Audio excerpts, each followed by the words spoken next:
and welcome back to MILELE readings. We are on chapter 29. Yay, almost at 30. I'm glad you're here. I hope you're enjoying the readings. I actually am, even though I know the story, but I'm happy to share this with you. Let's recap chapter 28. So in chapter 28, Nathan and Faith are on Sicily and the island of Sicily, and Nathan is finally allowed to leave the safe house for the first time, just to be able to get out. So he and Hope went for a stroll under the cover of dark, and there we're able to see how time had seemed to be reversed, in the sense that people were not generally using vehicles anymore. They were using donkeys, bicycles, whatever. Though there were altered vehicles, they had been altered so they could actually work under the mist, but they were mostly used by the Council of Nations, by the wealthy, and by underground criminals. So on this walk, they encountered a situation where a child was being abducted, most likely for eating to blood. And so Nathan and Faith, along with their security shadow, code name Mr. D, were able to rescue this child and her family. On their way back to the safe house, Nathan and Faith encountered 3 emissaries of the Welchdies. Now, I didn't want to call them agents like Prince Adani's agents, so they are emissaries, but they were saved by an agent of Prince Adani. Faith revealed to Nathan that these emissaries were also across the world and in Israel, though in Israel they were cloaked, as Prince Adani's agents were sometimes cloaked to look like regular people. Back at the house, Nathan talked about Keiko, and how Keiko, he hardly recognized who Keiko was today. He was so different from the man he once knew. All right, I think that's it. So let's go to chapter 29, and we're on Eden 2. He's a welcome distraction, Hope thought, as baby Moses toddled unsteadily on chubby legs across a cleared space in the Nutrition and Wellness Center. It was almost the end of the workday, and Anna had brought him for a surprise visit. Hope was happy to be focused on something besides her mind's pendulum swing between the folder on her desk and worries over Nathan's whereabouts. With the Council of Nations forces out there, cargo ships were being prohibited from approaching the island. In fact, Eden 2 supplies were being repeatedly seized by the Council of Nations. Keiko Bays, who was reportedly still absent, had left instructions that all restrictions would be lifted once Hope boarded his ship. He'd made it perfectly clear that fulfilling his demand for a private conference with her was Eden 2's only option. Hope wondered how long Governor Peter would continue turning the other cheek.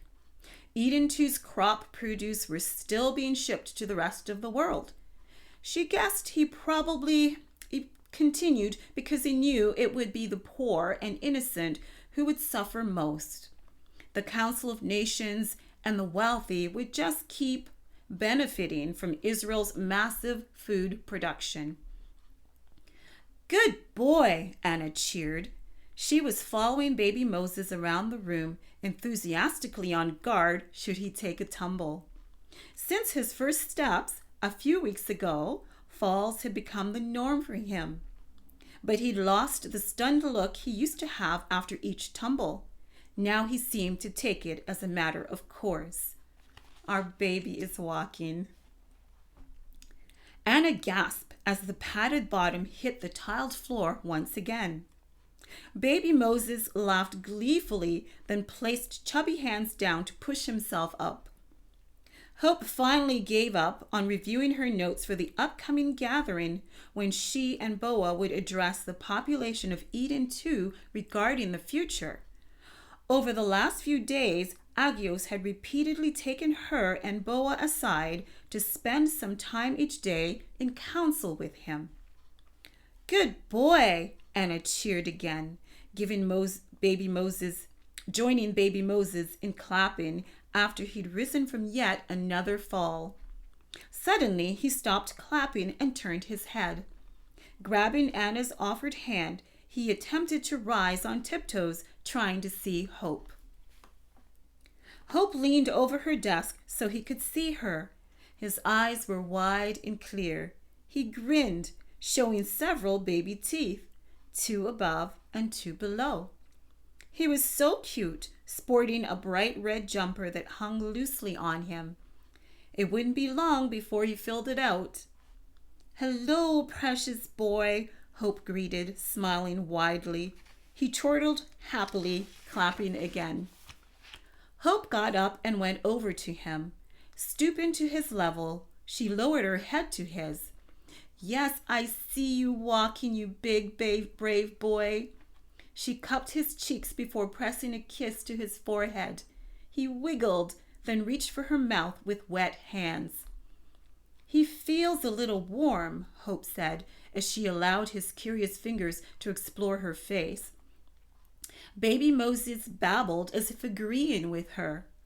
"Yes, Mummy Hope knows," she crooned. "He was actually much warmer this morning," Anna said, sitting on the floor behind baby Moses. "I'm sure it's just his teething. He wouldn't get sick here." "True, but I still want to be careful. We've never had children here long term." Now remember that there was no sickness on Eden 2, apart from if you missed the 7th day rest, of course. "Worrywart," Anna teased, smiling. "Yes, I am, aren't I?" Hope also sat on the floor. Baby Moses slipped away and continued his tour. "Good thing you baby-proofed it," Anna said. "Are you ready for the gathering tomorrow?" With hands braced behind on the floor, Hope arched her neck, trying to dislodge the kinks there. "I think so. I'm a little nervous. It's not like when the island was first being populated and everyone listened to me. Why should they listen now?" Anna frowned. "What do you mean? You're still much revered. We want to hear from you." She paused significantly, then said, "I personally want to hear from you. So much has been changing. We need, how do I say it, a new inspiration, a fresh vision." "You're right." Hope snaked an arm around Anna's shoulder. They leaned companionably against each other, watching baby Moses alternate between crawling and walking. "He's grown so much," Hope whispered, more to herself than Anna. "I feel as if I missed some things while I was convalescing." "Well, Justin pitched in to help a lot. Boa too," Anna said. "Justin?" Hope looked at Anna. "Justin, what is this?" "What?" Anna looked a little embarrassed. "If you get any redder, I think you also have a fever," Hope said. Anna's hands moved swiftly to her face. What are you saying?" Their conversation was interrupted when the door opened and the object of their discussion entered. He looked at them, then turned back to speak to someone outside the doorway. "Speaking of which," Hope teased, grinning. She's referring to Justin's appearance. "Oh, Hope," Anna moaned. She quickly stood up and started fussing at her hair and clothes. Baby Moses squealed, then crawled double time toward Justin. He stood up just before reaching his target, then toddled the rest of the way. After falling against Justin's legs, he grabbed hold of Justin's pants. "Hey, little man," Justin said, allowing the door to close. He scooped baby Moses up, then swung him above his head, the room filled with the baby's squeals of delight. Justin had remained the picture of vitality since Agios's intervention in restoring his health. He still boasted that he served as a reminder to everyone of the importance of following the sovereign's ways. Da da da da, baby Moses cried between peals of laughter. Da, Hope mimicked with disgust. She stood up. He has the nerve. He calls you Dada, and for me he just grunts. I think things are a little backwards here. Justin moved towards them, holding baby Moses with one arm. He laughed. It can't be helped. We had some real male bonding when you were sick. He looked at Anna. With her, too. Anna's face got even redder. I see, Hope said mischievously. It's just as well the no couple policy has been lifted. Hope, Anna gasped. Hope smirked. I'm sure it brought relief to a lot of people when Agios finally gave permission to break away from that impossible code of conduct. That's the Council of Nations for you, Justin chimed in, as he chivalrously pretended not to notice Anna's embarrassment. I don't think the logistics of having families on the island was their real worry when they made that rule. They just didn't want the birth of one more loyal. Hope sighed. I believe you're right. Governor Peter knew this, but felt at the onset that, as long as it didn't contradict Eden II's mandate under Prince Adani, it was prudent to abide by the Council of Nations decisions. But now that we're breaking up with them, Justin said, I'm happy. I've had enough of Keiko Bays. He wasn't so bad at first, but now he wants to play dictator, and those two Hellcats are in league with him. Hellcats? Anna questioned. Yeah, Justin continued. Mandax Nabian is trying to make Keiko a god, and that crazy woman thinks she's Aphrodite or something. Scarlet Babylon, Hope said, to answer Anna's blank look. Anyway, I have an appointment with Dr. Misra before my meeting with the governor. Walking to the door, Hope looked back at them. Justin holding baby Moses, her baby, and Anna were standing together. They looked like a family. She felt a twinge of jealousy, but then she smiled, embracing her fondness for them. They were her family too. I'll leave Momo to you both, she said. Before you go, Justin said, Vohan came here with me, but for some reason wouldn't come in. Did he need me for something? I hear he hasn't been feeling well, but refuses to see a doctor. You're right, Justin said, but he's taken the natural supplements you sent him. He does look terrible, doesn't he? Anna chimed in, taking a wiggly baby Moses from Justin. I saw him the other day. Hope sighed, feeling torn between her wariness of the man and her concern for him. I think he might be due for a medical examination, she said. For all we know, it could be something the rest of us need to be aware of. This island still has many mysteries. She opened the door. I'll see you guys later. Baby Moses' cries at her departure were soon cut off by the closing door. New scene.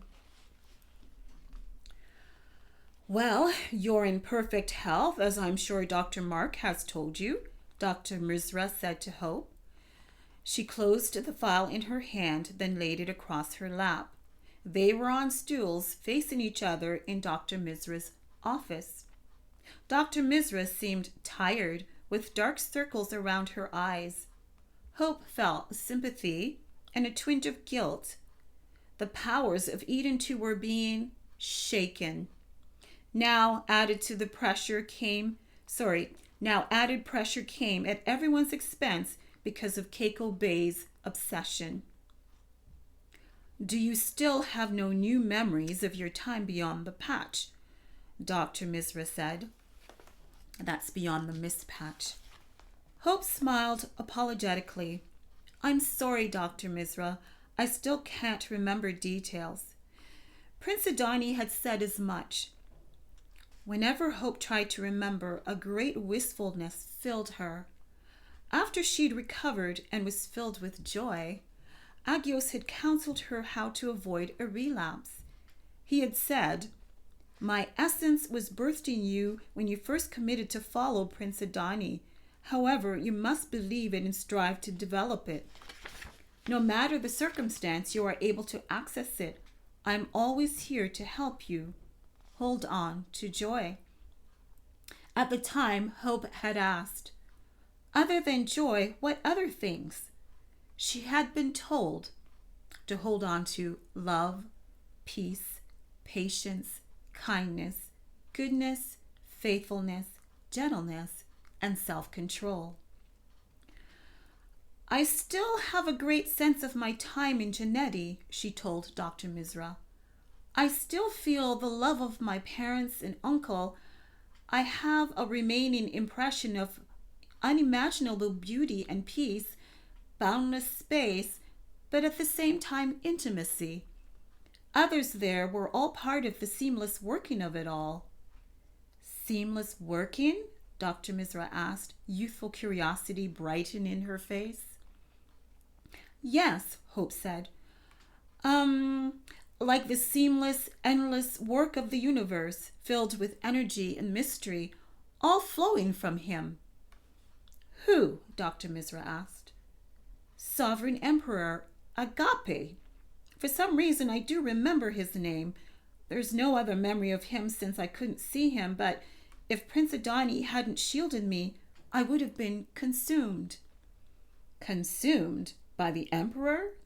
Dr. Misra's eyes were understandably wide. Hope didn't know how to explain what she felt without the memory. She tried again. "I was unable to bear his presence, but Prince Adani made him approachable. Then I felt a great love." Dr. Misra's dark eyes were glossy with emotion. "I see." She smiled at Hope. "I envy you, but your experience has renewed so much of my hope. In fact, all of our hopes." New scene. After the evening meal with Ruth and Boa, Hope left the dining hall with Ruth. She wanted to have a quick shower before her meeting with Governor Peter. "You have no idea what he wants to talk with you about?" Ruth asked. Her dark eyes were filled with worry. "Are you sure you don't want me to come?" Hope nudged Ruth towards the wall in the left corridor, out of the way of others. "I don't know what it's about, but I better go alone. It could be confidential." Ruth blinked once, twice, obviously ticked. "For Pete's sake," she began, "why do they do this to you? How strong do they think you are? Why can't you have support?" Her eyes narrowed. "I bet it's about Mr. Pomp and Circumstance. It is, isn't it?" "I don't know, Ruth." People were sending them curious looks. Since her last venture through the mist patch and subsequent illness, Hope had pretty much been kept under lock and key. If not with Agios, she was forbidden by Governor Peter, in agreement with Colonel Davenport, to leave the compound. They told her in no uncertain terms that the morale of Eden 2 dwellers directly correlated with her state of being. Now she realized that her best friend must have been the most affected by her earlier poor state. "I promise," Hope said, "I won't agree to anything I'm not comfortable with." Ruth continued frowning. "Ruth, I promise," Hope repeated, then laughed, trying to ease the tension. Finally, Ruth relaxed. "All right, I trust you, but you must promise to talk with me or Boa if you're not sure about something, okay?" "I promise."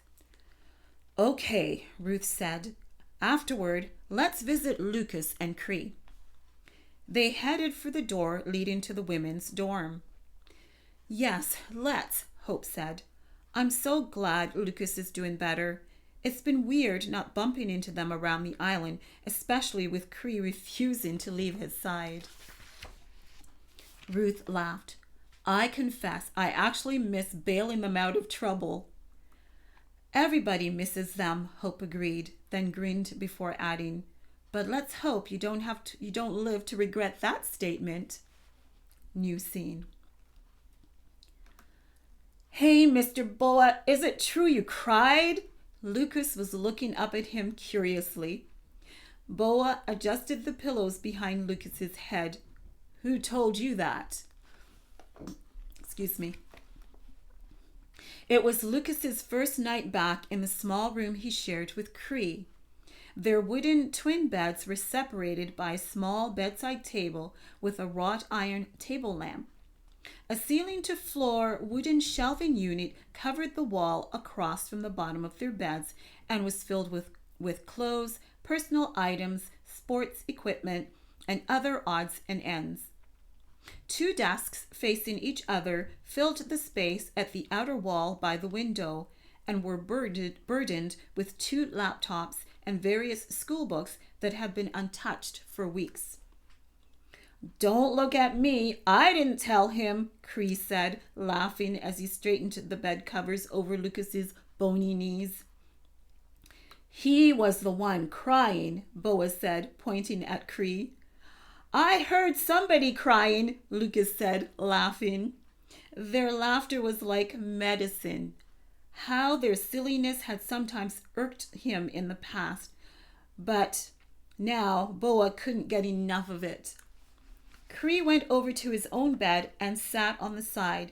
He looked at Lucas with an expression that spoke volumes. Good to have him back, isn't it? Boa said. Cree smiled widely, still focused on Lucas. Lucas smiled back, then looked at Boa. He brought his arms up behind his head. This is the life, he said with a mischievous grin. His dark eyes looked oversized in his thinned face, and his arms were like sticks jutting out from the sleeves of his t-shirt. Though his skin was paler than its usual tan, it looked smooth and healthy.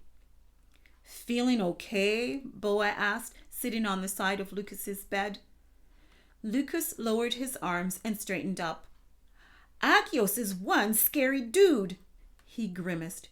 He starts off making you feel really comfy-feely, then he, hits you hard. Cree straightened, more attentive. Boa chuckled. You pretty much have to lie to yourself to escape his truth, right? Lucas nodded. He don't play. Cree laughed. Lucas stared up at the ceiling. It's not that I didn't want Prince Adani. It's just that... You didn't want to let go of your revenge, Boa finished. Yeah, I get it, Cree said, giving support. How do you feel about it now? Boa asked. Lucas thought for a moment. It was stupid to hold on. 1, I probably wouldn't find them anyway. 2, I probably would get myself killed trying. 3, even if I succeeded, it wouldn't undo what happened. 4, I have a better family here than I did in foster care. 5, the look in his eyes changed. 5, if I follow him, I can't just do whatever I want. Tears gathered. 6, he promises justice for me. His lips trembled. 7, because he suffered, I was able to be cured. Cree slid off his bed. He quickly crossed the space and hopped up beside Lucas, giving him a side hug. I'm amazed, Boa said quietly. You thought this through really well. You're awesome, Luke's, Cree said, stroking Lucas's rumpled curls. We're even more brothers than before. Lucas shoved playfully at Cree. So sappy. Cree laughed. A knock sounded at the door. Boa went and opened it to a young woman holding a tray. Hello, Mr. Sadiq. Here's Lucas's food tray, she said in a perky voice, smiling. Ms. Kanisa left specific instructions that he needs to finish it all. Boa thanked her and took the tray, then closed the door. Before he could say a word, Lucas was already protesting. No, not that again, he looked at Cree. Didn't she say when I was back in my room I could go back to normal food? Cree looked uncertain. Mr. Boa, Lucas wailed. Don't let her do this to me. Boa held the tray out. Well, you can either have it yourself or I can feed it to you. Cree! The wailing continued. The 13-year-old was definitely well on his way back to normal. So we end chapter 29 on such a precious note. Happy to see that Lucas is fine again. Please join me for chapter 30 in the next reading of To MILELE. Take good care.